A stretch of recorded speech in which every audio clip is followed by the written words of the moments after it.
Oh man, bunch of shit getting dislodged from my lungs last night about 3:30 in the morning. Woke up hacking my frickin' brains out. I hate that. Frustrating. Frustrating not getting enough sleep, but then it's even worse when you're keeping your partners awake too, right? Anyway, I'm getting ready to take off. I'm gonna go back to the coastal mountains here. I'm not sure when, but I'm going. I'm also gonna bring my waders, snowshoes, everything. I'm gonna go hike into the mountains, into my old favorite zone. It's not my old favorite zone, it's my favorite zone, one of them. And I'm gonna retrieve some trail cameras and have a look around, make some videos from there too. I know what's gonna be on the cameras. I'm absolutely stoked to attempt to get them. It's gonna be on top of some pretty deep snow. But anyway, I'm gonna make a video here now for the YouTube channel, and then after this one, I think I'm gonna try to make one for the Rumble channel. And I will post the link for the Rumble channel link in the description below, and I will be taking on a handful of topics not related to this main topic we keep on here. And these topics will get deleted off YouTube.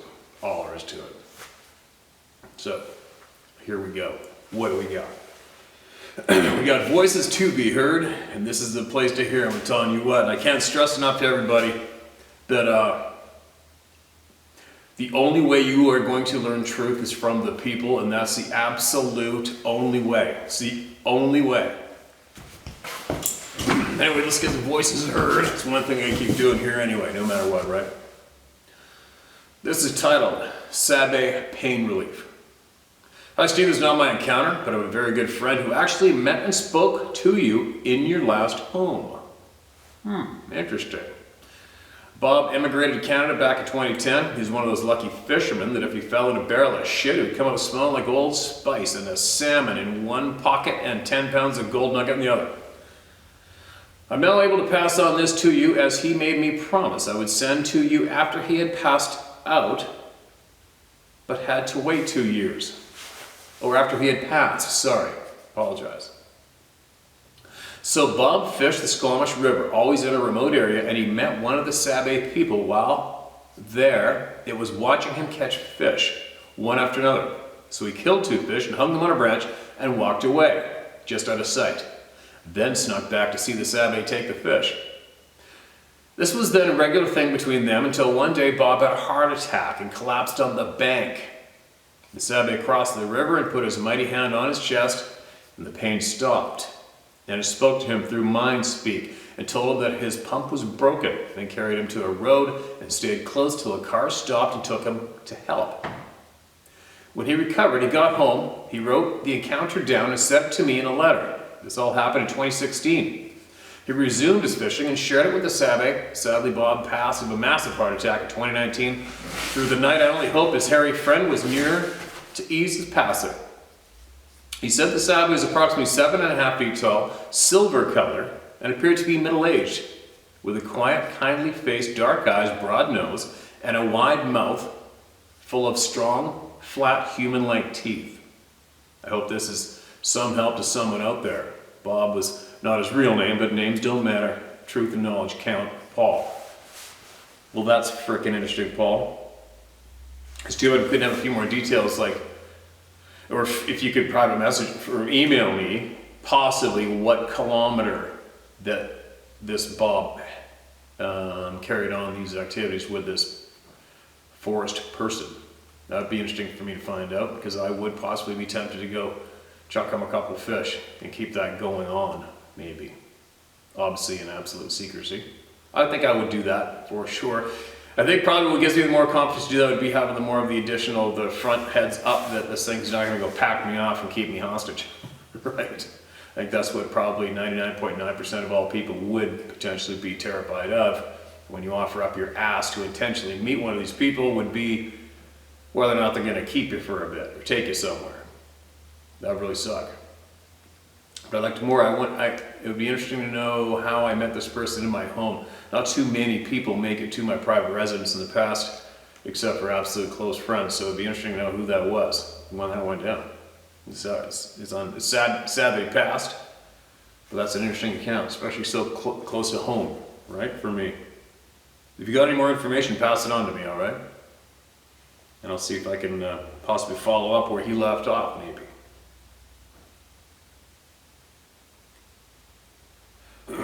Excuse me.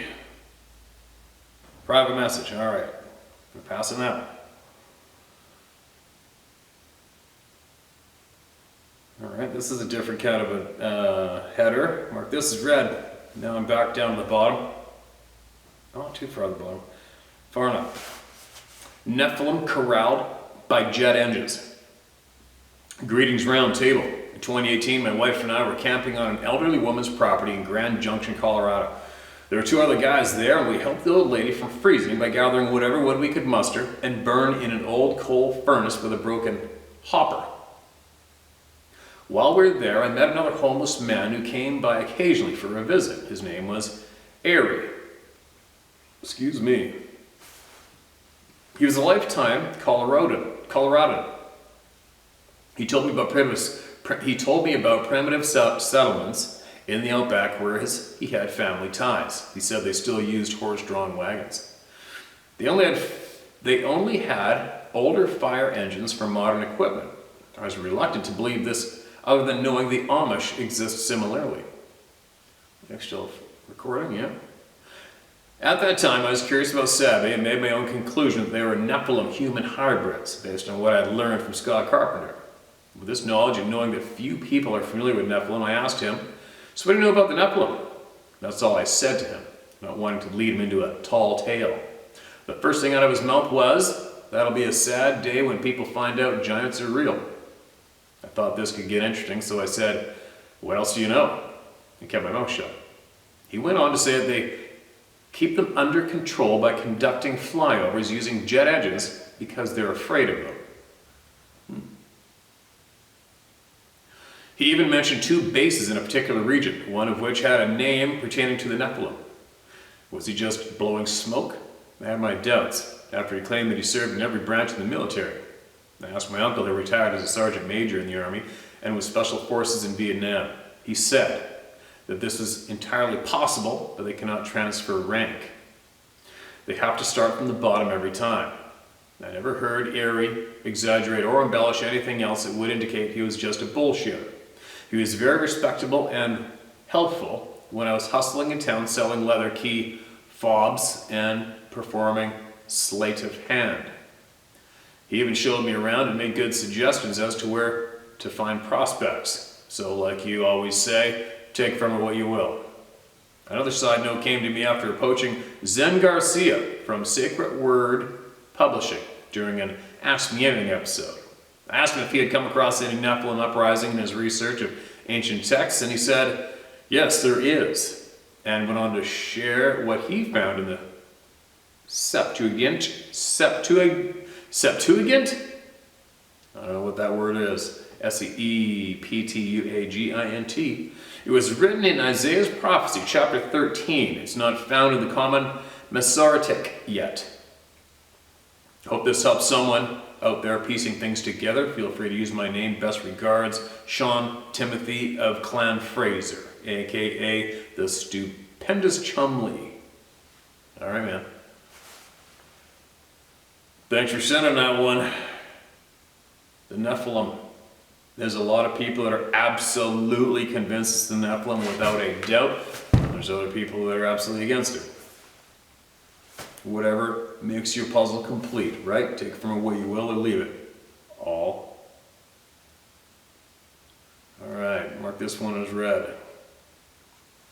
This is titled, Telling Your Kids. This will be interesting. Hi Steve, I want to share my experiences with you as it may help and or encourage other parents in talking to their kids about their own experiences or about other beings that share our earth in general. We live on a farm in rural Michigan, surrounded by farm fields and state forests. My first experience happened in 2016 while berry picking with my two children in the forest across from my property. In the middle of the woods is a clearing, about the size of a football field, and that is where the large patch of thimbleberries were that we were picking.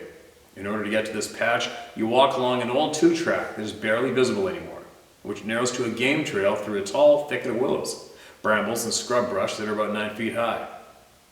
We were all the way on the opposite side of this clearing from the old trail when we began to hear voices. My son picked it up first. He asked, "Mama, what language are those men speaking?" My son has always been interested in other cultures and languages and is currently learning his third language. I started listening, and it sounded like two men talking in some sort of rushed gibberish that I'd never heard before. I immediately began to feel a bit frightened, without really knowing why. Whomever they were moving fast along the old trail. I stood there listening, fully expecting these guys to come through the game trail and enter the clearing with us, but they didn't. They kept moving off the trail and on the other side of the tall brush, and I stopped hearing them. That's when I began to wonder how I even heard them all that distance anyway, when they were shouting or anything. I still felt extremely uneasy and couldn't quite put my finger on why. I began walking with my children slowly back toward the trail, picking as we went. The kids continued the conversation and questions as we went, and I kept pondering why I was so unnerved until I realized I could hear nothing else. Gone were the songbirds, the turkey hen sounds from the woods behind us, even the bees sounds in the berry brambles were gone. No wind, no sounds other than the ones we made, and no more noise from these men. I was really getting frightened now, really wanted to get out of there, wondering how I moved with my two babies through that tiny game trail without being able to see what was on the other side. So I was kind of frozen, trying to remain stoic for my kids and unsure how to get us out of there, when all of a sudden there was a huge crashing sound on the other side of the thicket. It sounded like someone had silently picked up a huge log and threw it towards us at the back side of that thicket. Then silence again. I was terrified. My kids were getting scared now too. "Mama, what was that?" We all stood staring at the thicket, but no sounds came.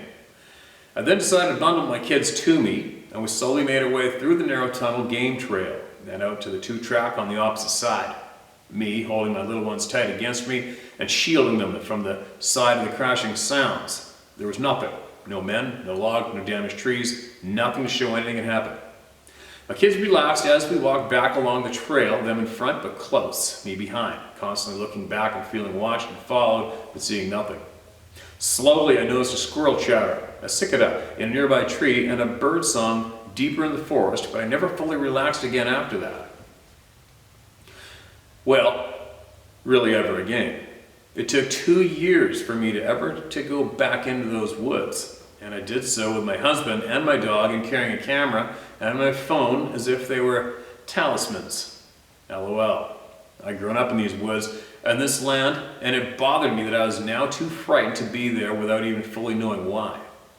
I didn't sit right, and I was worried for my growing children. But how do you warn them about something you don't understand or never even saw? So in spring 2020, I began doing research, trying to figure out what happened to me. I came across Dave Plattis' Missing 411, The Hunted on Amazon, and I have to say, that scared me worse. The hairs raised on the back of my neck when I heard those Sierra sounds, and what they call the samurai chatter, because it was the closest thing I'd ever heard to the language we heard in the woods. I looked up on YouTube, and through him found you and Scott Carpenter and some others. I began listening and learning whatever I could. By fall last year, I felt I had plenty of knowledge under my belt and knew I needed to inform my children. I was unsure how to do so without frightening the bejesus out of them. I came across a documentary, The Phenomenon, on Amazon, and decided that it was a good place to start, only because it walks the viewers through the history of UFO sightings and government cover-ups, and it is fact-based without being terrifying. And the camera's still going, crazy. I wanted the kids to see how the government repeatedly and over generations lied to its own people about something that is possibly dangerous and was/is considered out there and crazy by many people. We watched it as a family, discussed it, looked at the articles that had come out about the info that the government had released, that UFOs are in fact real. I gave them time to absorb this, asked them what they thought about it, and discussed it openly. Good for you. It's freaking awesome. About a week later, sat them down, asked them if they remembered the berry patch incident. My son did. My daughter had no recollection of it at all. I told them my entire recollection of the events. I told them how I had been doing research for months, that I think I knew what happened to us, and that I wanted to share some more with them and talk about it. We watched Missing 411, The Hunted together. We watched a couple of your videos, a couple of Scott's videos, and a couple of Dogman Encounter videos. having open and honest discussion throughout all of it. I explained to them that while I have never seen any of these creatures / beings, I was open-minded enough to hear out my fellow man.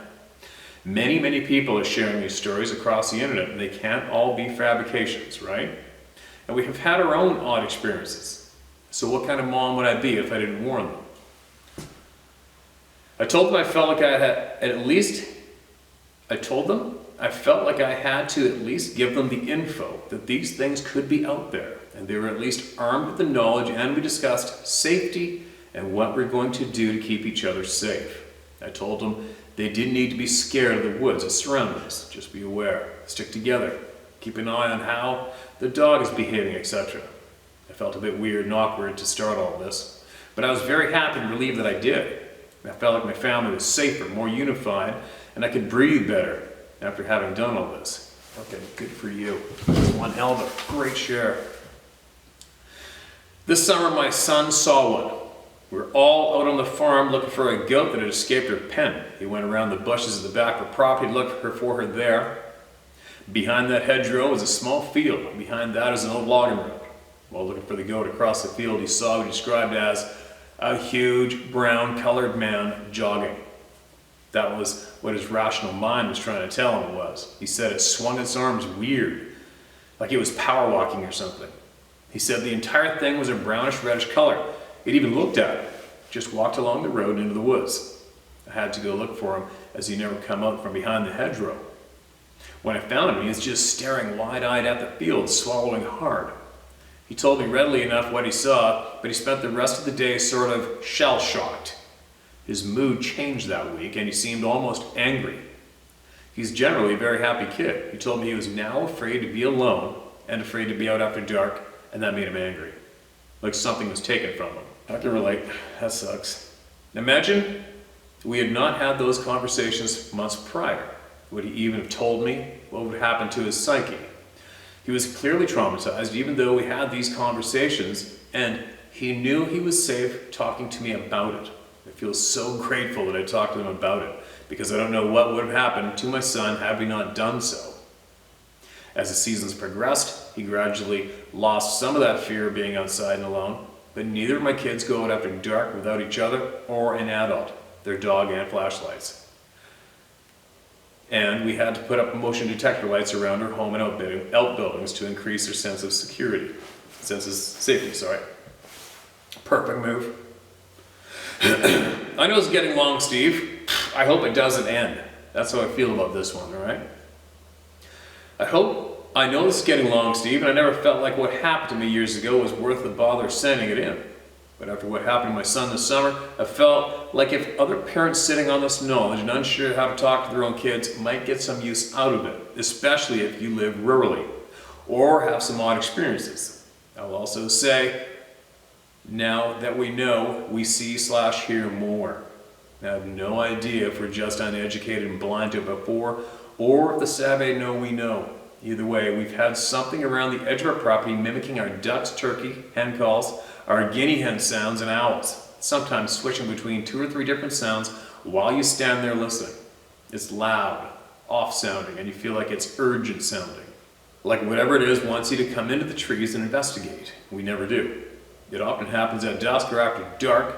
We also have seen structures in the nearby woods, broken, twisted trees, woven branches, trees pulled up and flipped so they're standing upside down, propped against its neighbor.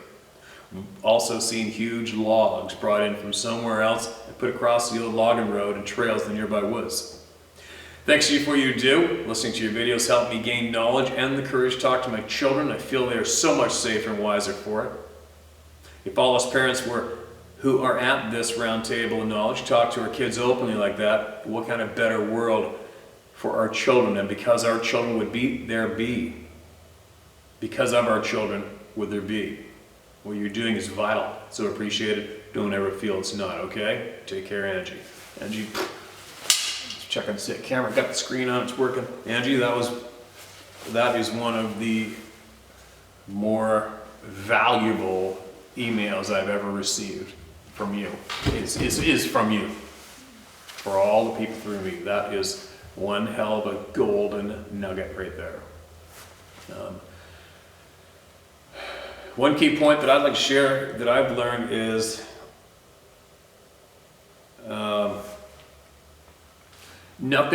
everything changes, the future changes through the children.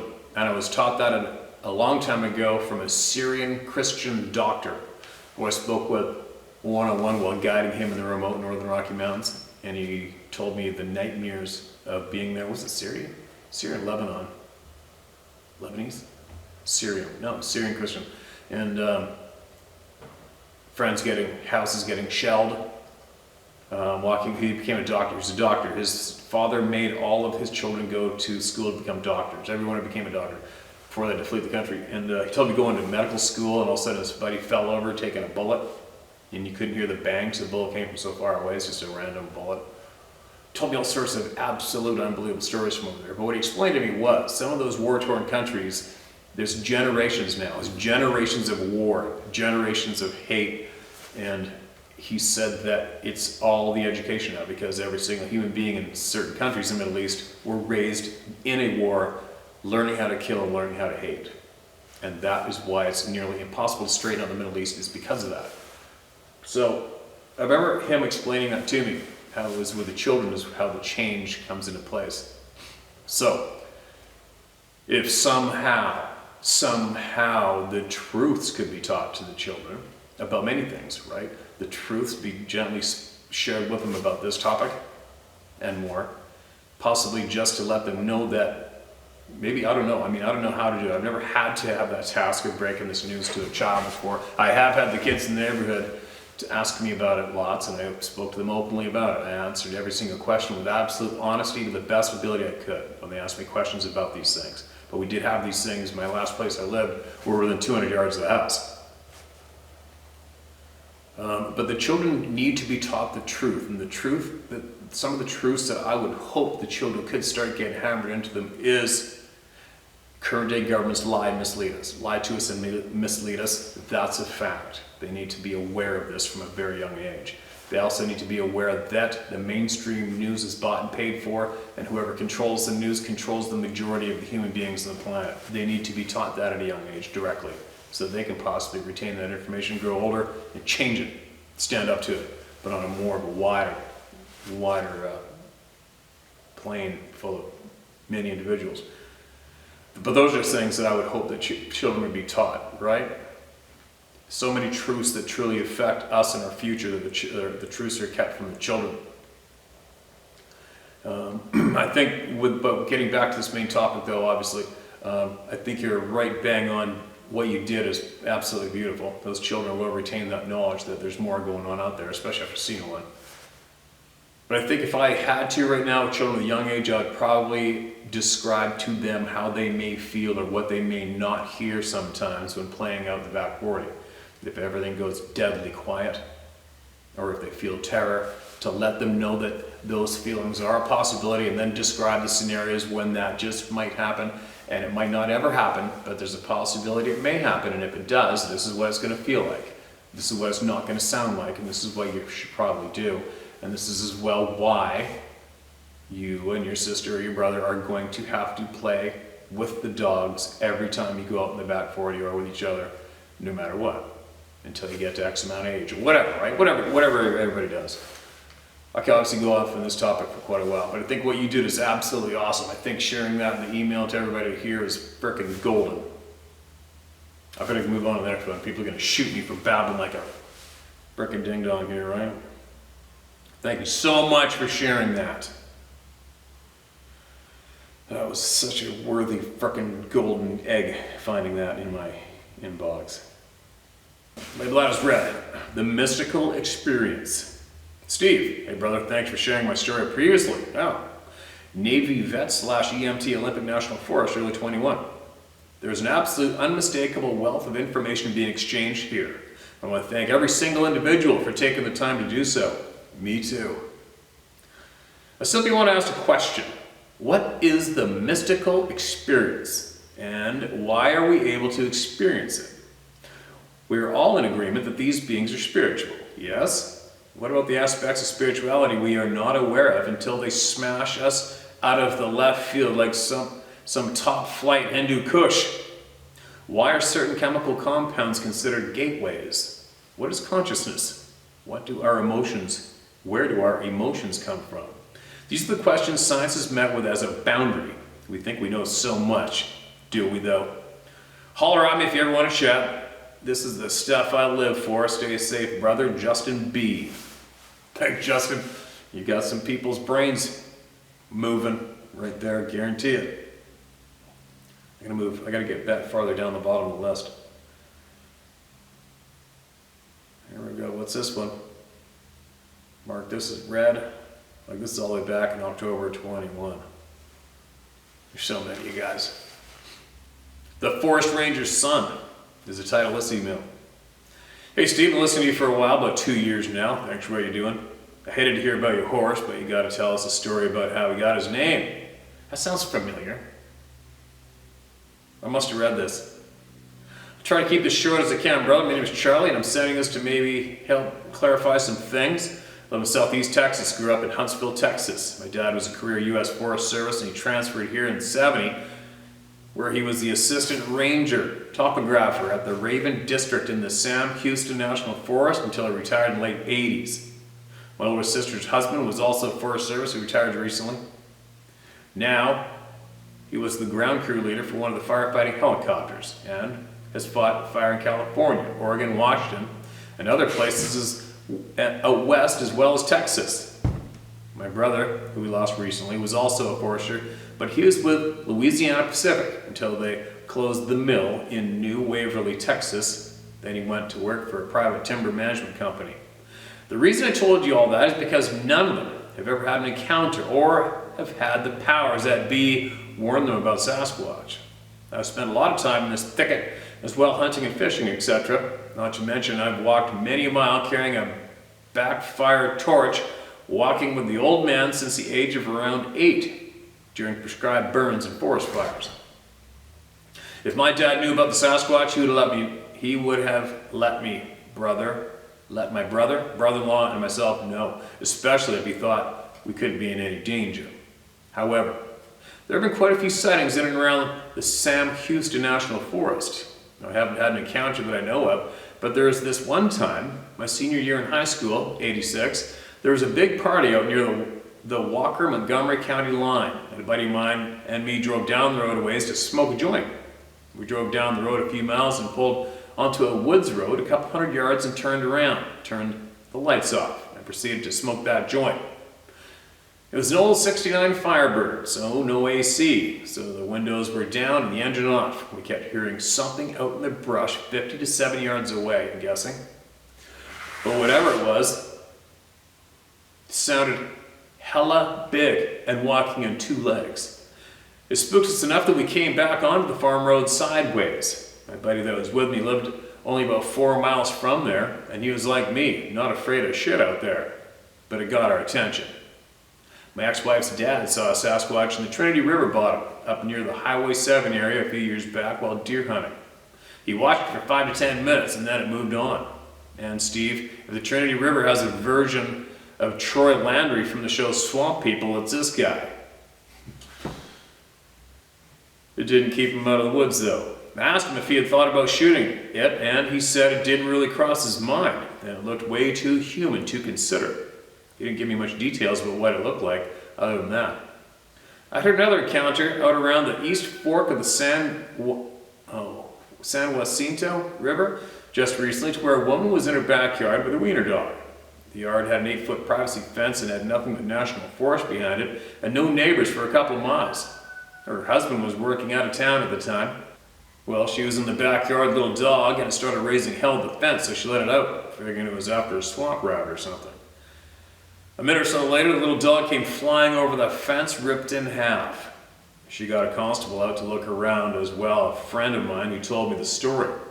He was walking the perimeter with the officer, and the cop said, "Yeah, you have a problem," half under his breath. My friend asked him if he got many reports, and the constable told him that they had gotten around 10 in just the past couple of weeks prior to that.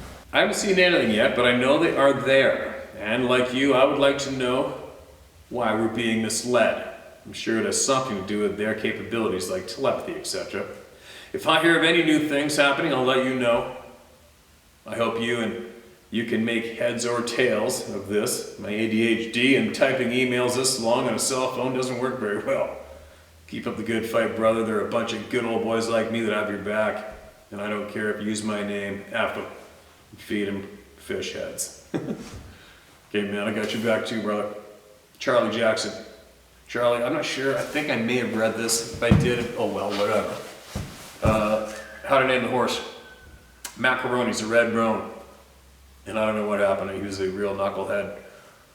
We had that major serious connection right off the word go. And he just seemed like a real comedian and a clown, so I ended up calling him Macaroni. Spelled red roan, with the roan spelled the same as in the roan as in the color phase of horses, right? So I called him Macaroni.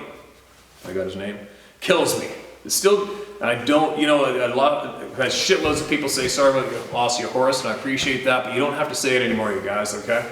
It's good. It's beyond, it's moving along. But just a quick note on that, just so you know, it still kills me. The odd time I look up, I got a picture of him in my bedroom. A painting was done of him, and I have a big chunk of his tail right there with him. And I'll look at it, and it's just such a frustrating feeling.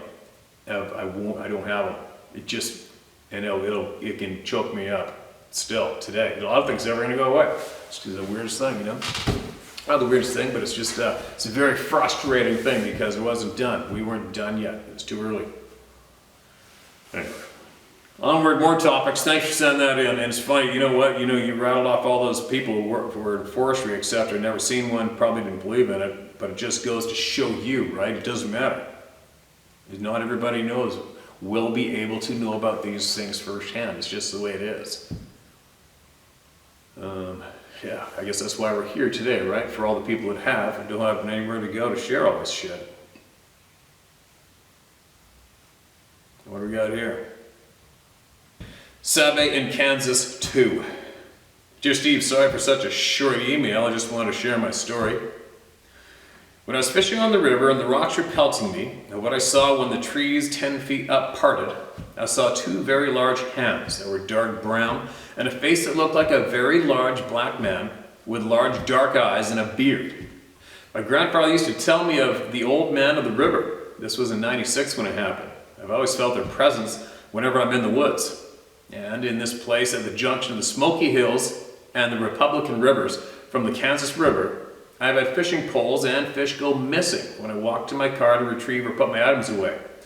I've been spoken to in a Native American tongue and chased out.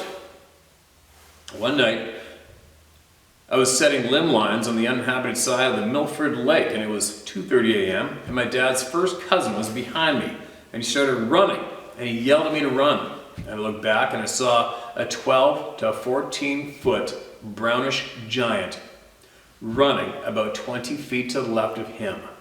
What I saw was very wide, 8-inch hair, longer on the head and arms, and it looked as if it weighs 1,200 pounds or more. You imagine that, picture that one. Picture that description running beside you 20 feet away. Holy shit. How do you even keep running? It just ran across the field, crossed over a five-wired fence and into the bush, and followed us back to the truck. We were terrified out of our minds that night. I now live in Texas and have more to share. All right, here's a private message for me. All right, man. Appreciate it. Appreciate it, and no, I want to hear it all. And it's more handy, it's more valuable if you send it to me for everybody to hear, okay? I would really appreciate that. If I had this whole thing set up behind me, which I want set up soon, well, we'd be talking possibly live right here soon too, right? But in the meantime, if you got something more that you feel that people could use to hear, send it. Okay, man? Appreciate you. Send it. I've been to Kansas, hunted turkey in Kansas. Actually, I used to go on the celebrity turkey hunting competition every year in Kansas.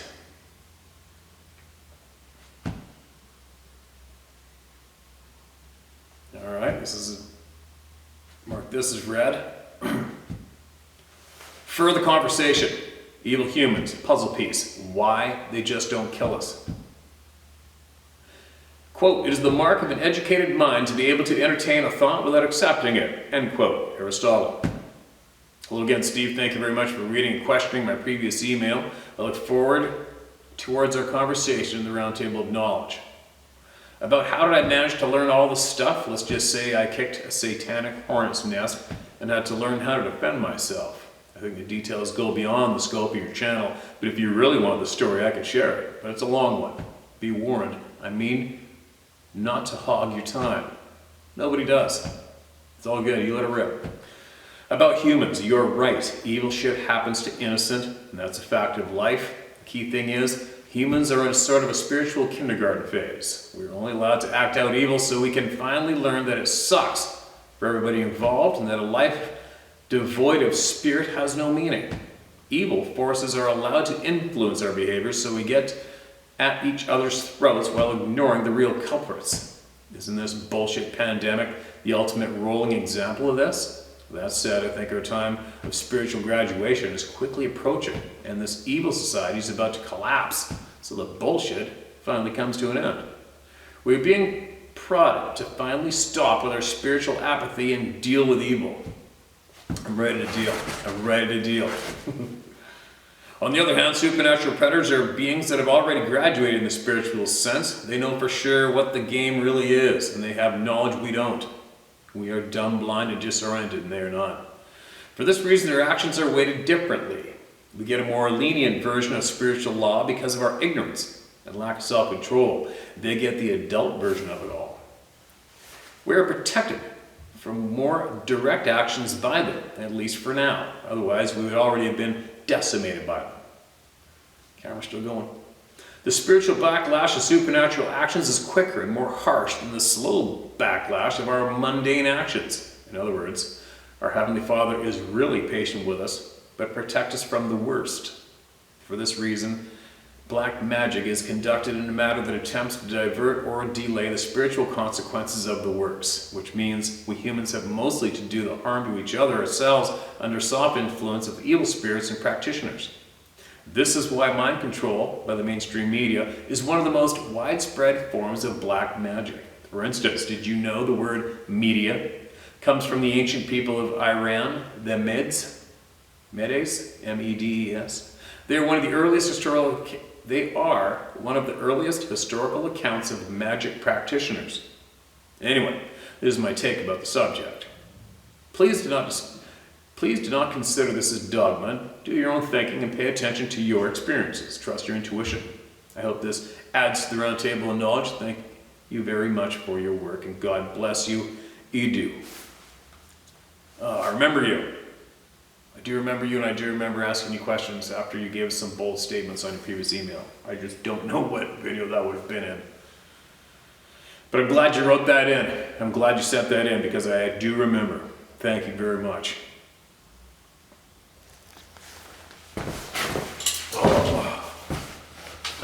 My brain rips in a million different directions 24/7. Even when I get up to go pee in the middle of the night, it's still ripping. I retain as much as I can. Almost everything I read, I retain it. And then of course I gotta go thinking up in 17 different categories nonstop. I can't get enough. I can't hear enough from everybody. This is titled, gotta put the red in front of there. Man, I've hit a couple emails that I've already read before. It bugs me. Some DNA evidence. Dear Steve, this is Teresa Wild again. Hey Teresa, welcome back. Over a year ago or so, I sent you an art piece I did depicting a Sasquatch watching a couple of hunters, along with a few thoughts and stories. I'm attaching another piece I did depicting my friend who makes his own dip nets for the salmon run in the Fraser. You're welcome to use it on the channel. I hope you're moving closer our area so we can visit one day. After watching the video about a fellow's experience on Jedediah Island a while back, I wanted to share some research which seems to connect dots in the Sasquatch mystery. I think it'd explain a lot. I sent this in quite a while ago and I'm sure it got buried, but here it goes again. Your email brought up some very interesting points about a hidden world the Sasquatch appears to have access to. I recently read a book called The Cygnus Key by Andrew Collins. It is very well researched and covers many aspects of our ancient past. But what particularly jumped out at me in light of your Jedediah email was the chapter on the Denisovans. According to archaeologists, our closest ancestors and largest contributors to our present gene pool came from three groups of the Homo genus Denisovan, large in stature, Homo sapiens, normal size, and Neanderthal, short or robust. This is highly simplified, of course. There's much mixing and hybridization of these groups to produce who we are today. The Denisovans roamed Siberia and perhaps North America, much evidence of this, and there is archaeological evidence of their presence as far back as 70,000 years ago. Bone fragments were found in a cave in Siberia in association with artifacts which proved they had surprisingly advanced technologies, working jade with precision drilling and shaping extremely hard stone to make jewelry and beautiful stone hunting points. They also made flutes out of swan bones, and it is surmised that these were used in ceremonies honoring Cygnus. The constellation looks like a large swan flying into the dark rift of the Milky Way. The swan was worshipped by many early cultures as the bird that carries souls to the afterlife or underworld, the dark rift. There are many small amulets of swans contained in the Siberian digs and North America as well. It appears that Denisovans had spiritual perceptions, rituals, and ceremonial sites where they observed and worshipped Cygnus in the night sky. Bear in mind, this was way before the commonly accepted timeline for modern human behavior, burial rituals, and the like, and beings from these early times were formerly thought to be too primitive to be anything but animal. They were discovered only 10 years ago. This discovery rocked the scientific community. I think the scientific community has been rocked numerous times. It's just how many times they care to acknowledge it publicly. A quote from the book: "They were probably taller, their heads larger, and perhaps elongated. Their jaws would have been greater size, while their strange eyes, deep eye sockets, and thick brow ridges would have made them look just a little scary." End quote. Sound like Sasquatch might be a Denisovan? Here's the kicker. A DNA analysis found out a very interesting thing in the Denisovan DNA. Some of the gene sequences are associated with autism, especially the highly gifted idiot savant, a group exhibiting peculiar and astounding telepathic abilities, as well as number and time calculation abilities. Savants have mystified us for ages. They seem to do things that are out of this world. The people today who carry the highest percentage of Denisovan DNA are cultures who have long held knowledge of other dimensions. Tibetans, for example. Perhaps these ancient giants were capable of accessing the hidden world, riding the swan to the other world, as it were, and using shamanic powers in seemingly magical ways to navigate between dimensions, to teletransport physical matter to time travel. I think this could partially explain the fellow's experiences of his poltergeist, who followed him from Jedediah Island, and also the luminous snake he saw in the water. Was it pointing out the DNA molecule as a key to understanding? Excuse me, the Jedediah Island story was packed full of interesting stuff. Were these beings trying to teach these people about the hidden world they had apparently forgotten about? I don't know if you recall it, but you asked for anyone who might have something to add to it, which is why I'm writing this. So could it be that Sasquatch is a remnant of this ancient line, a pure and direct descendant with extra-dimensional abilities? Could their ancestors be responsible for the beginnings of shamanism in the U.S., their offspring? Could their ancestors be responsible for the beginnings of shamanism in us, their offspring? We contain some of this DNA, some of us more than others. That's sixth sense. And those who actually have the most DNA in common with the Denisovans may be open to the sort of extra-dimensional world Sasquatch seems to operate in. This might explain how certain people have multiple experiences over time in completely different locations, etc. Just some very interesting things to dig into here, and these ideas may serve to bring a better understanding about just what happens to people when they go missing or feel or see things that are so terrifying and unexplainable, inexplicable. Maybe some Sasquatch are a little disappointed in us for being so dense and unnatural. They just want us to leave them in their wild world alone. Maybe some Sasquatch are reaching out to those humans who might show some openness to otherworldly realities, especially children. I hope you find this interesting as I did. Steve, by the way, the name Sasquatch is just as valid a name as Sabe, Bukwas, or any other name, even Bigfoot. These names come from different language groups, and Sasquatch is the common name used by the northwest coastal nations. Senoqua, spelled phonetically, sorry. My brain's so frickin' foggy lately, clogged up. Spelled phonetically for your reading pleasure. Is also used by some on Vancouver Island. Sabe is Ojibwe from back east. Call them hairy man, skunk ape, whatever. Political correctness be damned. I'm sure they have their own name they call themselves, but we probably couldn't pronounce it. Good points, Teresa. Thanks so much for all these vids, Teresa Wild. Teresa, absolutely appreciate it. That's a cool picture. I hope I remember to use it. I'll save it. See, transfer that to my photo album right now. Save image, all right. Absolutely appreciate that. Gets the wheels turning, doesn't it? Sounds like you're very well read and been doing a lot of digging. And don't feel shy about emailing back with more, all right? That you want to share it with everybody through me. All right, one more. One more for this episode. Mark, this is red. Title's Alaska. One of my favorite places ever. Hey Steve, Tom Holman here, yakking from Wanawak. Sounds like Waniwak, Wisconsin. I sent you a couple of encounters and you read them both. One was the gates of hell in the woods, and the other was my wife's and I was encountered by the pond. I have a special request from you. Please, tell me a story out of Alaska. The reason I'm asking is A, my grandpa used to tell me stories of when he was in Alaska to help build the Alcan Highway back in the 40s. Yes, he was part of the civilian crew that worked on the big highway. He would tell me stories of being up there and living in the crew camps, hunting moose or fishing to get real food instead of leftover MREs from the war. Favorite stories were there's spellows in there. My favorite stories were, boy, there were things up there worse than a grizz. Okay, forgot a quote probably. My favorite stories were, boy, there were things up there worse than a grizz to be afraid of. Somehow, he would never tell me what it was, but I think I know now. And B, I'm dying from chronic COPD, RADS, reactive airways disease, emphysema, and chronic asthma. I got all these from an unfortunate accident at work.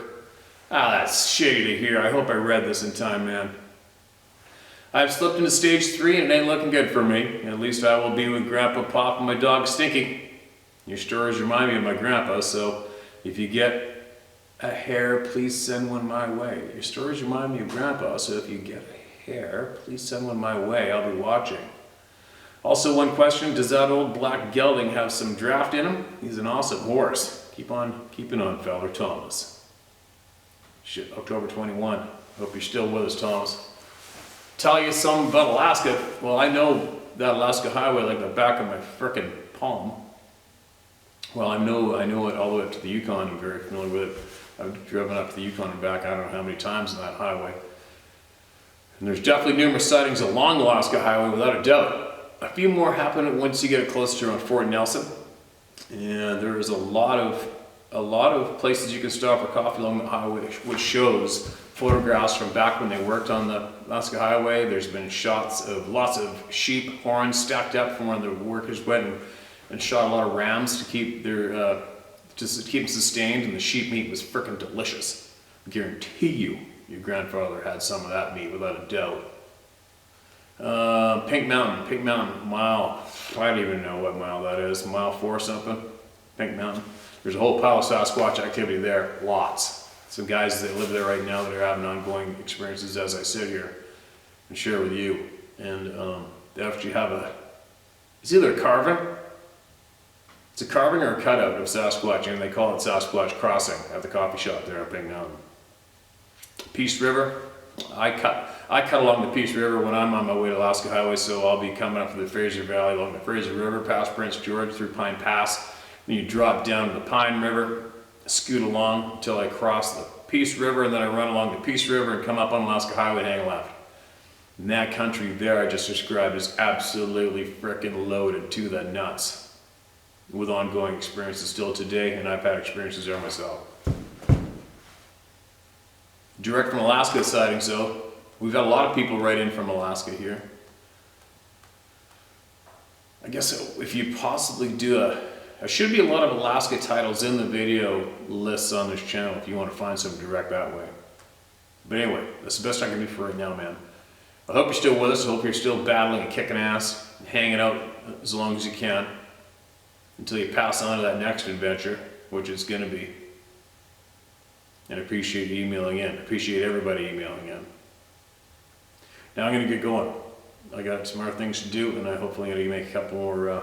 I might attempt a Rumble video after this one. It's kind of frustrating. The Rumble channel is topics that you will post about that would normally get kicked off of YouTube, right? And I think we're at this stage of the game. All I've been doing is I'm trying to make people aware of other topics that are going on here in my country and the US.